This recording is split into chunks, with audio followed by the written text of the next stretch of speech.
Welcome to Newman Night, where we build authentic friendships and joyfully seek the truth. Our speaker tonight is a man who loves the Lord, and God has given him gifts to be able to help equip other people in their walk with the Lord.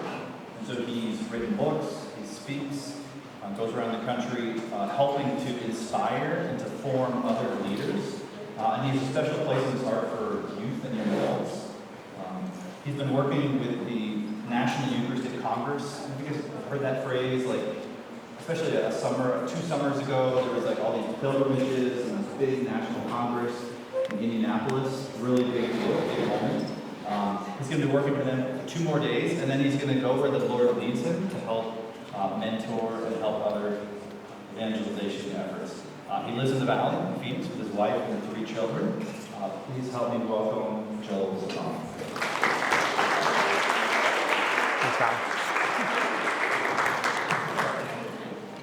This is fun. A little microphone cord. I feel like maybe break out some rock and roll music. I used to play in a rock and roll band. We didn't go anywhere. We didn't make it. I got into ministry instead, and tomorrow is my last day at the National Eucharistic Congress, which is just the 3rd job I've had since I graduated from college in Wisconsin. I worked as a youth minister, I worked at a Catholic apostolate called Life Teen, and I worked at the National Eucharistic Congress. So yeah, Life, you know Life Teen? Oh yeah, leading teens closer to Christ, baby, all day, every day. I worked just 3 jobs. So tomorrow's my last day at just my 3rd job, and then I get to move on to working and starting my own ministry organization, which I'm really excited about. And I've been thinking about all the things that led me up to this place. And since I was coming up here, I was thinking on the drive up about the jobs that I worked when I was in college. So I've had 3 jobs since I graduated, which is less jobs than I had when I was actually in school. When I was in school, I held 4 different jobs concurrently. Y'all work? Do you work a job? Do you work a job? Where do you work? More like tutoring, mentoring. Tutoring, mentoring. How old are the kids? High school. High school. You tutor high school kids? Yeah. You'll have treasure in heaven. That's awesome. That's amazing. Do you work a job? You don't work a job? Oh gosh, you're blessed. Blessed. That did nothing. That's just shooting blanks over here. Shooting blanks. Do you work a job? Yeah. Where do you work? I work over at Campus Living. Campus living. So like residence hall stuff or? Yeah, like moving furniture, fridges, that kind of thing. You move furniture, fridges. What's the weirdest thing you've ever had to move? Like, do you ever move a fridge that has stuff still in it? Like old pizza or Well, I had to. contraband, I had to. animals. 20-year-old fish in the back of the freezer. Wait, you have found 20-year-old fish in the back of a freezer? Yep, frozen salt. What do they pay you, like $30 an hour for that? 16-ish. You should ask for a raise. You should ask for a raise. When I was in college, I worked at the print shop. So when people would need stuff like laminated or printed for classes, they would come to us. One girl dropped off like a poster she made for her mom. She was going home over spring break, and it had all these pictures, priceless memories of her and her mom. And we needed to laminate it, and the person in the shift before me did a very poor job of that.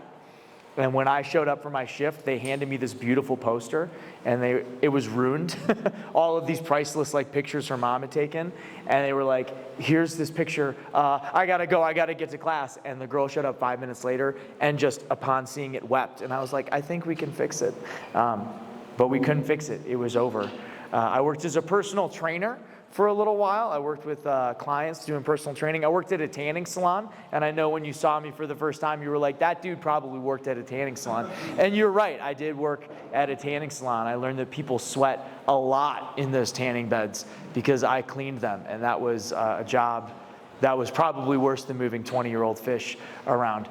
But working as a personal trainer, I learned a lot about human behavior and about what makes people tick. When people came in for assessments or when people came in and they had goals that they wanted to achieve. It was actually a very fun job.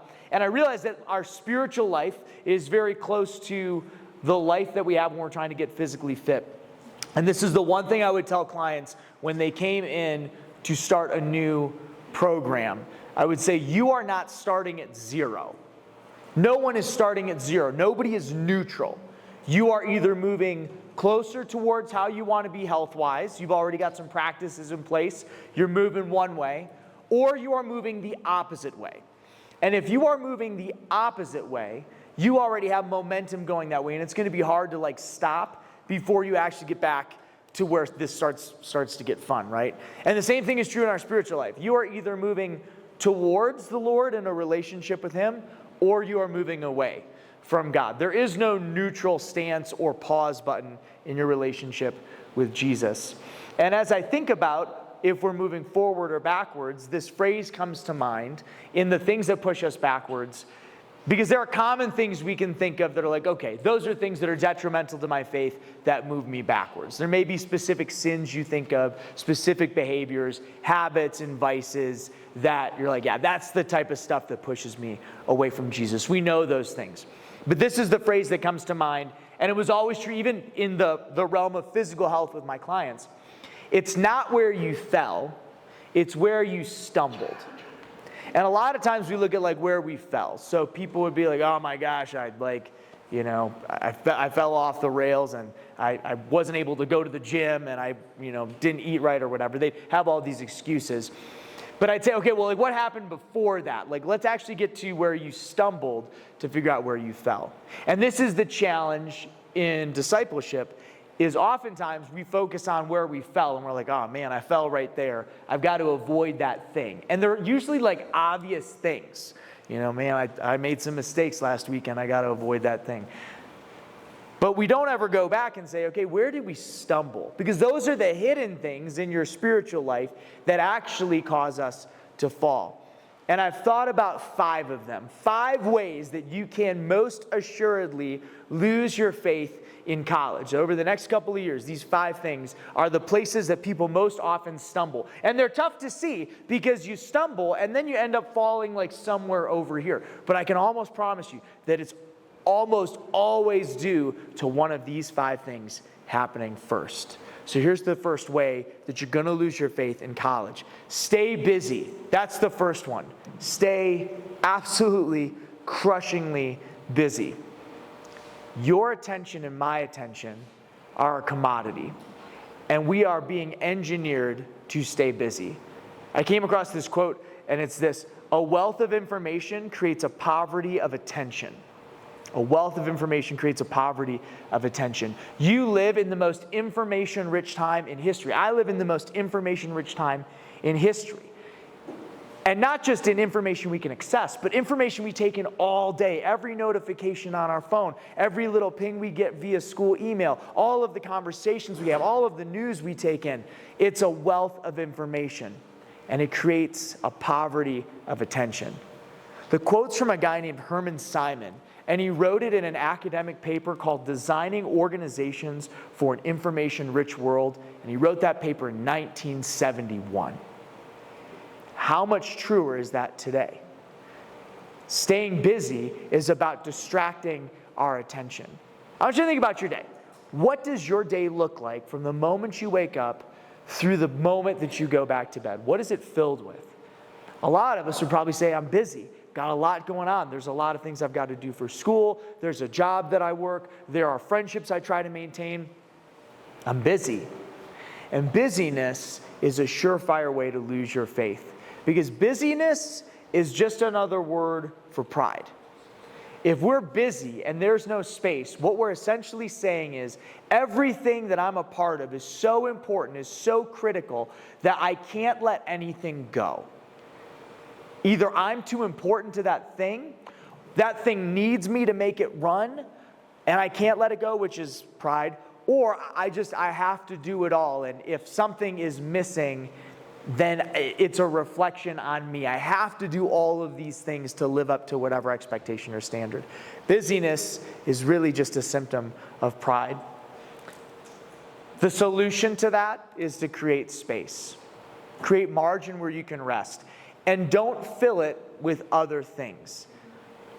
Oftentimes, when we have space, we try to entertain ourselves or fill it with something. And sometimes it's I'm not being productive, so I need to find something productive to do. Other times it's I need to distract myself from the fact that there's space. So most people today, and maybe you're not like most people, and if so, just go ahead and zone out for the next couple of minutes.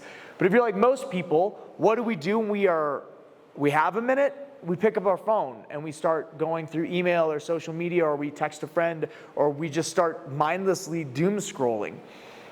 You're in line somewhere and you've got to wait in line, so you take out the phone. You're waiting for somebody to come back from the bathroom while you're with them at dinner, so you kind of scroll through your phone. You're sitting in your dorm or in your apartment and you don't really have anything going on and you're scrolling through your phone. Or the TV's on, but there's a commercial, so you just go to your phone. I do this all of the time. And again, maybe you're more virtuous than I am, but also maybe we're a lot alike. That's busyness, and it never gives our mind a chance to rest. So when we create margin, it's creating space where sometimes there's nothing planned and there's nothing to do. And that can happen intentionally, and it can happen organically throughout your day.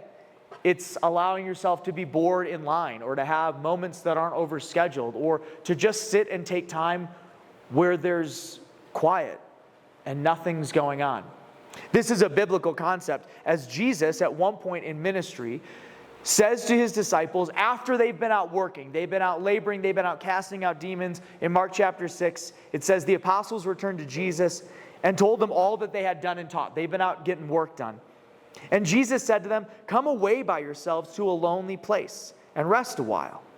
Jesus is saying, hey, you've been working, now it's time to rest. Let's go to a deserted place and we're going to have a little retreat together. But then something happens. And they went away in the boat to a lonely place by themselves. Now many saw them going and knew them and ran on foot from all the towns and got there ahead of them. So we're going away to rest, and suddenly everybody showed up. So when they get to where they're about to relax, retreat, everybody's there waiting for more stuff from Jesus. And Jesus saw the great crowds and had compassion on them, because they were like sheep without a shepherd, and he began to teach them many things. And when it grew late, his disciples came to him and said, this is a lonely place, and the hour is now late. Send them away to go into the country and villages around to buy themselves something to eat. But Jesus answered them, you give them something to eat. The thing that happens next is the multiplication of the loaves and fishes, this really incredible miracle. Now, when you read through this particular passage, it could be easy to read it in this way. Hey, let's go rest. We've been busy. And then we show up to this place and there's more work to do, so stuff's got to get done, and we're just busy. And they never get any rest. I think it maybe happened a little bit differently. I feel like I've got good reason for that.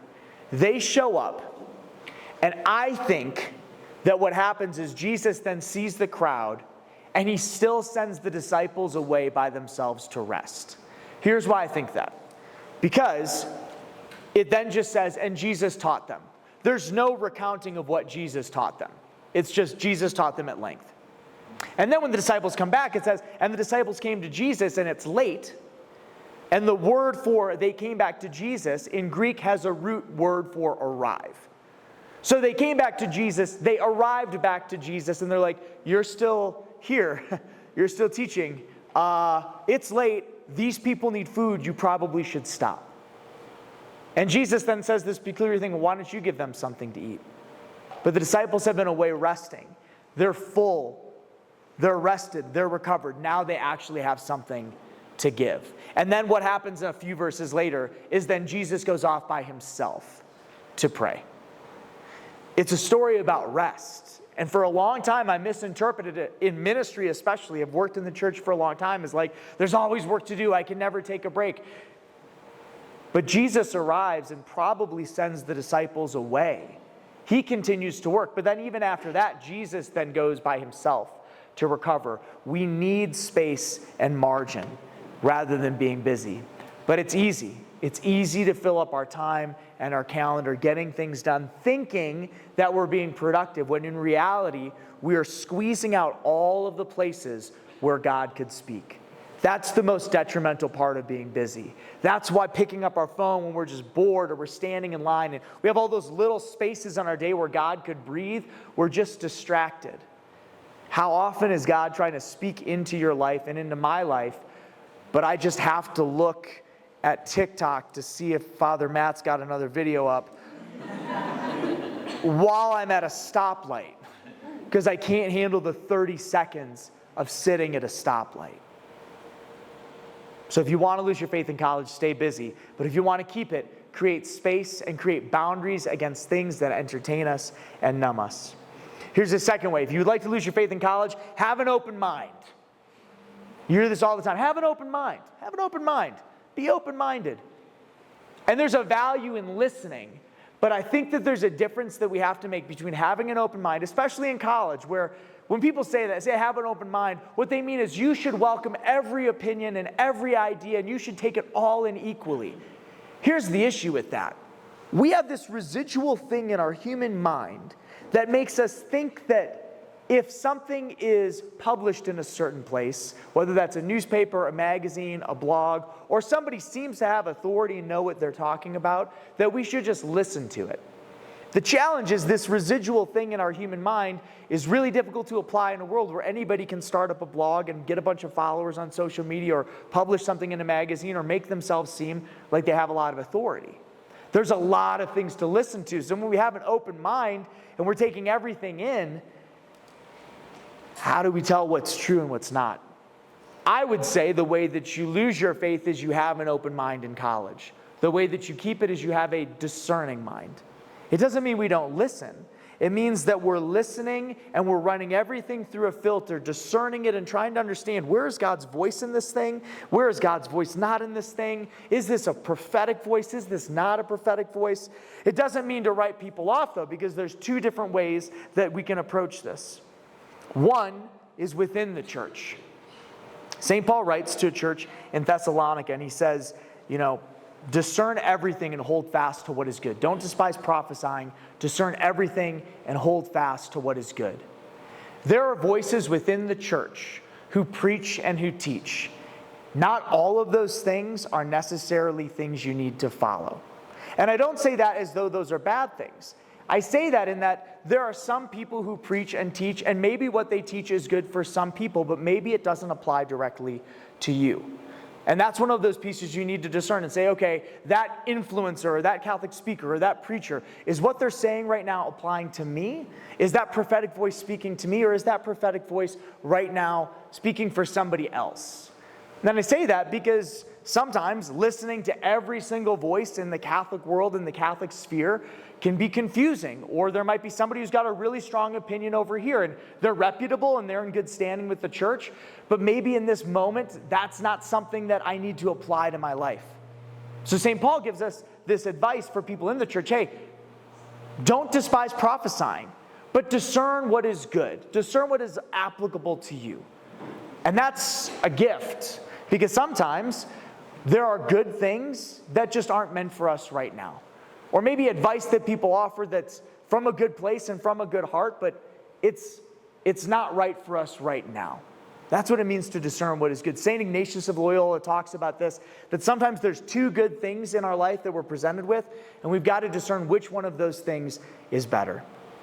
And then there's voices outside of the church that we have to discern as well.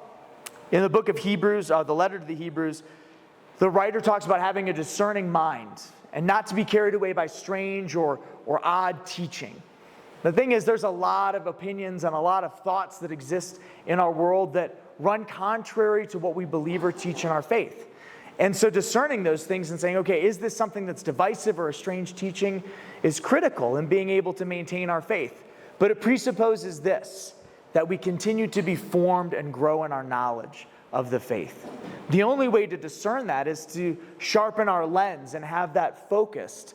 And sometimes what happens is we get too busy to continue being formed in our faith. In that same letter, the writer talks about how most people that they're writing to should be teachers by now, but they become dull in their understanding. And because they're dull in their understanding, they're not ready for some of the heavier or deeper teachings of the faith. The way that we don't become dull is by getting curious. Our faith is deep and it's rich. And there are things we might struggle with, or things we might even say, gosh, I think I might kind of disagree with that. Get curious. Ask questions.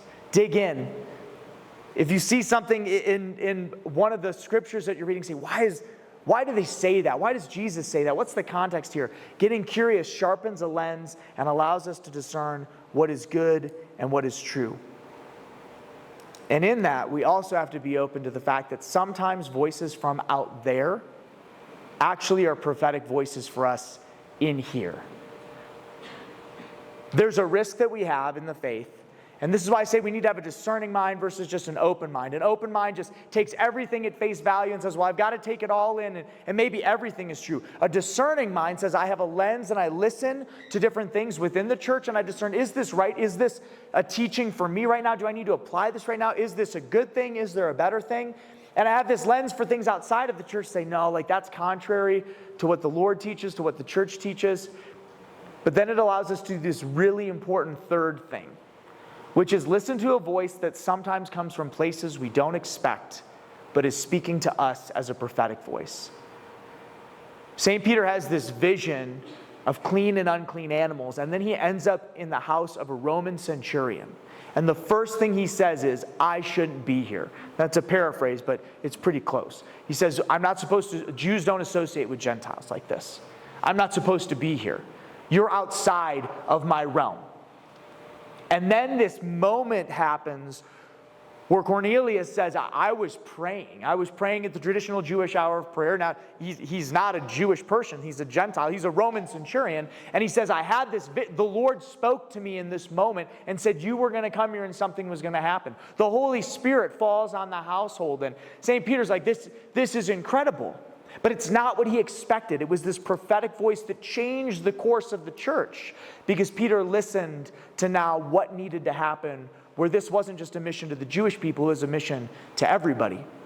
Sometimes there are voices from out there that we have to discern, and we can be quick to just label things as other or outside, sometimes too quickly, when those voices outside need to speak to us in here and can speak truth in a profound way. Here's the third place that you're going to lose your faith in college. You're going to keep the wrong people in your life. You're the sum of the people closest to you. And this Sunday in the gospel, we're all going to hear one of the hardest things that Jesus says. Right out the gate, the gospel begins with, unless anybody comes to me hating their mother and their father and their sister and their brother, they're not worthy to be my disciple. Jeez, Jesus. Read the room. And we have to sit with that. He never softens it. He never lets it go. And at the very end of the gospel, he'll say, you need to renounce your possessions. You need to renounce things. You need to be detached from things and let them go. What things do you hold on to that would be tough for you to let go of if they became a stumbling block? Jesus isn't in that moment saying you should hate your mother and your brother and your sister and your father. To do so would be contrary to many of the commandments that Jesus said he did not come to abolish, but came to fulfill. What Jesus is saying is, if people become a stumbling block to following me, even the people who are closest to you, you have to be ready to continue walking away. You have to count the cost. Is this discipleship greater than some of these other things? The people we surround ourselves with fall into one of three places. They are either people who build us up in our faith. They are companions on the journey where sometimes I lift them up and sometimes they lift me up. Or there are some people who are stumbling blocks. And I think sometimes when we have people who are stumbling blocks in our life, we can feel like it's not charitable to be like, I've got to cut ties. But the truth is that boundaries in our relationships sometimes are very important for keeping us healthy and allowing somebody else in that way of maybe creating a boundary to find some healing or to have a reality check. I encounter a lot of people across all ages, whether they're high school students, college students, or adults, who just are convinced that if they keep one person in their life, they just can't cut the tie, even though that person continually presents a stumbling block to them. There are some people who are companions who maybe have a different faith, maybe a different belief system, but those relationships are marked often by charity and mutual respect. So you don't have to have a group of people in your life. I'm not saying that everybody's got to be Catholic and sold out for the faith and walking as a disciple. I think it's good to have a diverse group of friends from different backgrounds and where you can have different conversations with them and again, have a discerning mind about what you talk about and maybe even people that you raise up, that you're walking with and you're mentoring. But here's the key. You have to be able to step back and separate and create boundaries when there's places where that person or their behaviors might be a stumbling block to you. there was a group of friends that anytime I got together with them, well into my like late 20s, when we would get together, it was like, let's go hard and just enjoy all of the beer, you know, like, and here's the I don't, ladies, I don't want to exclude you for this, but so fellas, I'm going to speak to you. Here's the thing. Well, I'll speak to everybody. Beer at that time, I'm not like super old, and so I'm saying things sometimes that make me feel a little bit old, but like, that was like the boon of craft beer. And so people were like, wait a second, this beer tastes like I'm eating grass, but it's 12% by volume, so I only need to have like 3? That sounds like a great deal. And that was this group of friends. We were like, hey, let's kind of get a little alcoholic for the evening, and we'll justify it by being very fancy and being like, this is a triple IPA, it's very good. I've had 6 of them and I can't see straight. But I'm fancy. If there's a group, and I had this realization, I'm like, I can't like get together with this group of people anymore, because every time I do, I just make decisions I wouldn't normally make. They're stumbling blocks. And I have to have a boundary around them so I avoid that behavior. You maybe have people who are similar, where every time you get together with them, you party way too hard. Or the next day you're like, I should not have made that decision. It could be a relationship you're in where right now you're like, this is not helping me be holier. And truth be told, I'm not helping this person be much holier either. What do you do in those situations? You've got to build your life around the right community, and sometimes you've got to set boundaries. So those are the 2 things you need to keep your faith as you move forward. Set boundaries around people so you can maintain a relationship in a healthy way, and build your life around the right people. In that, you have to ask, what are you willing to give up? I'll share with you one of the things I regret about my college experience is contrasted with the college experience of one of my good friends. Her name's Emily Wilson. She does a lot of ministry. You might be familiar with some of the work she does. In college, I was very concerned with like being liked and being affirmed and being a part of the group, and I didn't want to cut ties with a lot of people. And I tried to live this duplicitous double life. Emily did not.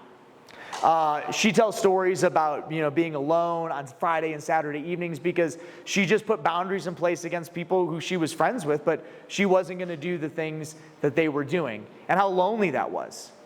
But I look back at my life and the wounds I have there, and I'm envious, I think in a holy way, I was a holy envy, of the fact that, and I'm happy that she doesn't have those things. She made sacrifices I was unwilling to make. And she reaps fruits and rewards that I will never get to have. And it is right and just that that is the case.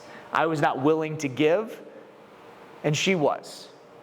What about you? Here's the 4th thing. This is how you're going to lose your faith in college. You're going to compare yourself to other people and their journey. Super easy to do, super biblical. St. Peter has this moment with Jesus, and Jesus says, Simon, son of John, do you love me more than these? And calls Peter to be a shepherd of the church. He looks at Peter and says, one day, Peter, you will even die for me. Follow me, lead this flock. Peter's next words, the next thing he says, is as they're walking, he looks at John, and he says, what about that guy? And I don't even want you to feel like I'm paraphrasing it. It's so ludicrous. Jesus gives him this great call. Simon, son of John, you're going to be a shepherd. You're going to die for the faith, which Peter does. And then Peter, these are the exact words. Peter turned and saw following them the disciple whom Jesus loved, who had lain close to the breast at the supper, and had said, Lord, who is it that's going to betray you? When Peter saw him, he said to Jesus, Lord, what about this man? It's the next thing he says. And it's just like, and it's that stark. Lord, what about this man? Tell me what, and Jesus says, and Jesus' words are, what is it to you? Even if he were to remain until I came again. His story's not your story. And it's easy to lose our faith when we compare ourselves with others, because we get down, we get frustrated, and this is what comparison does. It turns friends into adversaries, and it takes God's good gifts and makes them curses to us, even though they're not. The blessing for that person becomes the curse for me, and if we're not careful, we can end up cursing God. Why did you give them that? Why did you do that for them? What about me? What about my gifts? What about my blessings? And so focused over here, I don't see all of the things over here. Comparing my journey to the journey with somebody else not only robs me of the ability to see the blessings God is giving me in my life to build me up for my salvation, it robs the world of the unique mission that God has given me. Because instead of living it out, I compare myself to other people. And I become sad.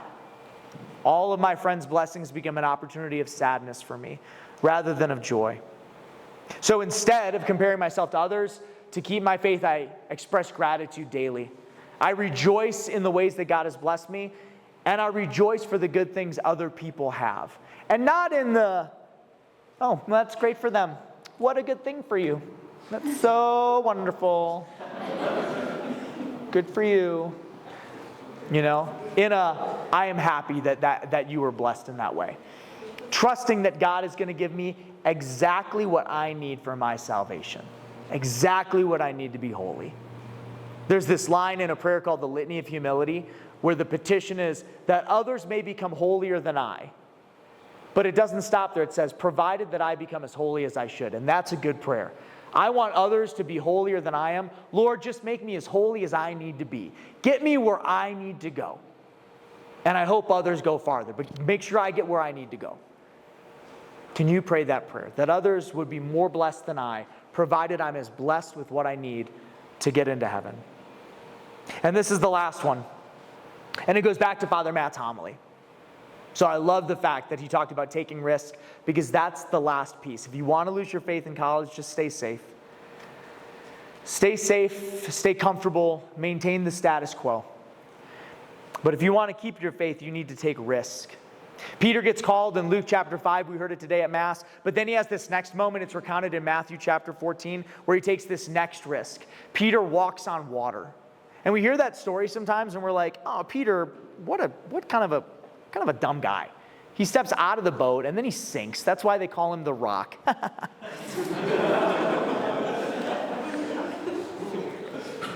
But when you read it in Matthew 14, there's actually a lot of faith and risk that Peter takes. One, Jesus is walking on the water. He's too far away for the disciples to recognize him. They think it's a ghost. In Matthew 14, we don't hear the disciples looked out and saw Jesus, and they're like, Jesus, how are you doing that? They see a figure and they say, it's a ghost. And remember, the disciples have been casting out demons, and they're like, oh boy, Jesus is not with us right now because he had again gone off by himself to pray. Jesus isn't with us, and now the demons have come for us on the water. One of them is right there. We are toast. We're cooked, everybody. It's over. Jesus hears them, and he's like, take heart, it is I, do not be afraid. And Peter recognizes Jesus' voice, and he's the first one to speak up, and he says, Lord, if it's really you, bid me to come to you on the water. Make me walk on the water. Peter could have said, Lord, if it's you, calm this storm down. Jesus has already done that one time prior to this. Instead, Peter's like, Lord, you called me to be like you, so help me do that. And if I can do that, I'll know it's really you, because you're the only one that can make me do that, because you're my teacher. You're my rabbi. You're my master. And Jesus says, all right, come on. Now consider this. The agreement is, if it's you, make me walk on water. Not if it's you, called me to come on the water. Bid me to come out, bring me to you. So Peter's confirmation that this is in fact Jesus and not a demon or not a hallucination is when he walks on water and doesn't sink. Sometimes faith precedes the sign. And in our lives, we want a sign first before we take the risk. Lord, show me that I should move, and then I'll move. Give me a sign. Send somebody random into my life to give me a flower today. I don't know if you've ever done that, and maybe I'm cheesy for picking a flower, but I've done it. If you want me to do this thing, you got to tell me directly, and then I'll do the thing. Have somebody random say the word Pringles to me. I've talked to people who have said this, right? And then we always think of one story where that happened to somebody. They're like, yeah, I was trying to figure out what job I should take after school. And then I said, Lord, if you want me to take that nursing job, send a puppy to lick my face. And then later, and within moments, a puppy was licking my face. It was a larger dog, and it might have been rabid, but it was fine. God provides. We think of these stories, right? But sometimes we have to take the step out, and the faith that precedes the sign is the sign itself. That sometimes if God calls us, it's enough to hear the voice and to walk out on the water. And I'll say this, for some of you, that risk might be identifying wounds that are actually the other stumbling blocks. I've given you 5 things here. The first one is that we need to create space rather than stay busy. Staying busy is a stumbling block. We need to discern truth rather than just having an open mind. That can be a stumbling block. We need to build the right community and put boundaries, healthy boundaries, around people who might cause us to fall. We can't compare ourselves to other people. We need to express gratitude, and we need to take risks rather than remain safe. But I will say this at the very end. There are lots of stumbling blocks that are risks, or that you are trying to be comfortable in, that you need to find healing from. For some of you, taking the risk might be going to counseling or therapy or rehab or digging into a past wound that still needs to be healed, because those are the things that might be actually causing you to stumble. Not because you did something wrong necessarily to cause that wound. In fact, in some of your cases, it's not at all that way. But it's because it's there and it's behind the scenes and it keeps tripping you up. And for some of you, the biggest risk you might take in the next couple of years or even in this year is putting your hand up and saying, I've got to go to spiritual direction. I need a Catholic counselor. I've got to go to a Catholic therapist or a Christian therapist. I've got to address this stuff. Because if I don't, it's just going to continue to trip me up. I'm going to continue to fight it. I'm going to continue to try to numb it. And the biggest risk you might take and where the God might be calling you is to step out there. But this could be any risk that you need to take in your life that God calls you towards. Staying safe and staying comfortable, the idea that we could stay at 0, it never works. Because we're either moving forward or we're moving back. And Jesus desires to call us out of the boat.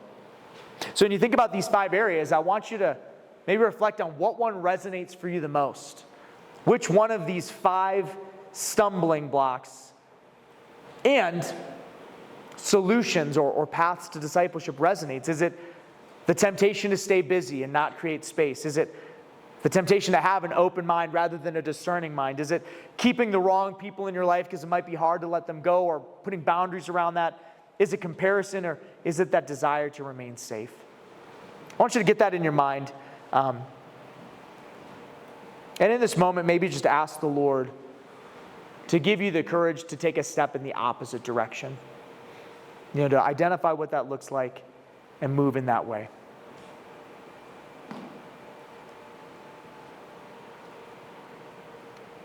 And as you reflect on that a little bit, I'd love for you to take just a couple of minutes, maybe to share 1 or 2 things that has resonated, maybe one of those areas that resonated with you a little bit over the last several minutes as we've been sharing and thinking a little bit about our faith, or just something that stood out to you, or maybe a particular way that the Lord's kind of working on your heart, or something that resonated in this way. And in full disclosure, I'm not a guru. I don't come places like I've got it all together. These are my reflections. These are my stumbling blocks. And they're not things that I've just experienced in college life. These are stumbling blocks for anybody in all walks of life. And you're free to disagree with them. So even if your reflection is like, dude, whose man is this? Who brought this guy here? That's fine too. Because the Lord can even work with that. That's how much I trust the Lord's goodness and God's providence in this moment. So I'd love for you to share just with the 1 or 2 people next to you, 1 or 2 things that perhaps resonated from the last several minutes, and then I'll give you a 2-minute warning to wrap up those conversations. Go ahead, find 1 or 2 people and discuss what maybe resonated, what maybe hit, what's standing out to you after the talk.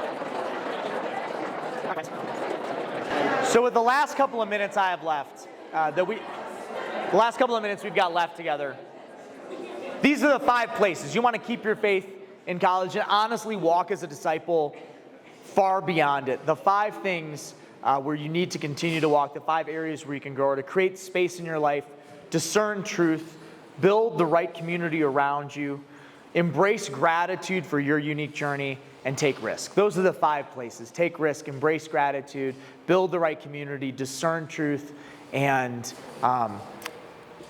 create margin, create space. If you can do those things, you allow the Holy Spirit to work in a powerful way, and your faith will grow, and you'll find yourself drawing close to the Lord in ways you never expected, and the places where we stumble and fall diminish. I'd love to hear from you. Do you have any questions? Do you have any comments? Do you have any notes? Anything you'd say, hey, like I want to know a little bit more about that, or could you explain, this perhaps a bit more? Again, I'm not a guru, but I've got a lot of opinions, and I'm always happy to share them and answer any questions you might have. Yeah, go ahead. I have a question about what you were talking about having an open mind. This might be for me personally, but it could be for other people. It kind of feels like when you're listening to all of these people's opinions and different things, you want to have an open mind to try to discern for yourself. Like, it also feels like they're trying to discern for you. Mm-hmm. So how do you, like, in a sense, discern for yourself and know what you should be listening to when you agree and don't agree with some of these people? Yeah, so there's, I think, 2 maybe different places that we could get at is, one, there's opinions that are like one person believes one thing about something in our world, and I have a different belief or a different thing, right? I think it's important to say, okay, like a person's convicted about that, and there might be some truth in what they're saying, and then there's things that I disagree with. And that's, I think, having a discerning mind is knowing, like, what are those points of disagreement, and that's where forming our conscience, forming our mind, and studying the faith can help us know that and articulate it. I think sometimes when people say, well, have an open mind, what they mean is, like, accept everything I'm saying as sort of like everything is true, and that's not the case. There's some truth that's subjective, and some truth that's objective, and so I think being convicted in our truth, in what we believe, is an important lens we can kind of look things through. So, and it's respecting that. And so I always kind of judge those interactions too on, like, is this other person charitable? So, like, sometimes people, and you'll find this, will approach and it's like, not, hey, I'm sharing this with you and this is what I believe, what do you believe? And we have like a dialogue that's marked by mutual respect and charity. It's like, hey, I'm gonna change your mind because what you believe is wrong. And that's usually when I'm like, okay, there's not mutual respect here, there's not, mutual charity here, and so you almost have to back out of that. The second place is when you have people that are maybe giving you advice or saying, hey, let me tell you what might be good for you or what way to go. And again, the same things apply. Does this person have my good in mind, or is this maybe more about them and what they want? And that's sort of the litmus test for discerning that. It's a really good question. What else? Yeah, go ahead. How do you go about removing someone in your life who does cause you to want to sin when that person is incredibly important to someone incredibly important to you? Yeah, how do you remove somebody from your life or that maybe is really important to you or to somebody who else is close to you? And I think a big part of that is just boundaries. Like, boundaries are a kind thing, and sometimes boundaries are hard. So I have members of my immediate family that I have some pretty rigid boundaries around. And it's tough because, like, it causes tension with other members of my family who don't have those boundaries. But for me, it's about keeping myself in a healthy spot while still allowing me to love them well. And this happened after, like, some, kind of the open mind thing. We just got in, like, real heated arguments, and I was like, this is going to destroy our relationship if we don't have, like, some boundaries here. So it's just sort of knowing what are the limits for you that are like, this keeps me in a good place, and maybe you push it a little bit to, like, okay, this keeps me in a good place with some slight discomfort. I'm going to, out of love and charity, go a little bit out of my way to meet somebody part way, but then also recognizing that if I go further beyond that, it's going to be a challenge. So it's a great question. What else? Yes, my friend. Do you think you could talk a little bit more about where you want to go with this new ministry organization? You kind of talked a little bit about it at the start. Oh, yeah, for sure. So I've worked in church world for since 2007. So I don't want to do that. Is that 18 years-ish? 18 years, okay. That's great. I graduated college early. I want you all to know that. That's just, again, I graduated when I was 21. I entered as a sophomore. I did the work, okay? But 2007 is when I graduated.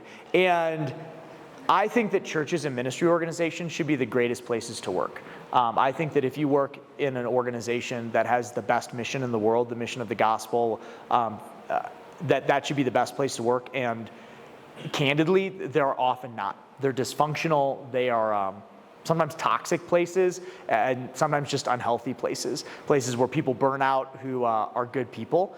And over the past 18 years, I've just felt a real call to be able to change that. So a couple of years ago, went back to school. I got a second master's degree in organizational development from Colorado State University, and have been helping churches and schools and nonprofit organizations understand what is unhealthy in their culture, fix that culture, and then be able to put strategy and systems in place so they can live out their mission in a way that's healthy and impactful without burning people out. So I'm very concerned with the human side of how we treat people and empower people within the church and ministries to do great work. So that's the work that I'm going to be doing. I've been working with a couple dioceses and schools to do that already. I love it. I think it's super fun. I like getting into an organization and getting under the hood and being like, hey, these are the problems and these are the fixes, and this is how we're going to tackle those things. So thanks for asking. I'm excited to start the work. It's a risk for me, like stepping out and doing your own thing. So, yeah.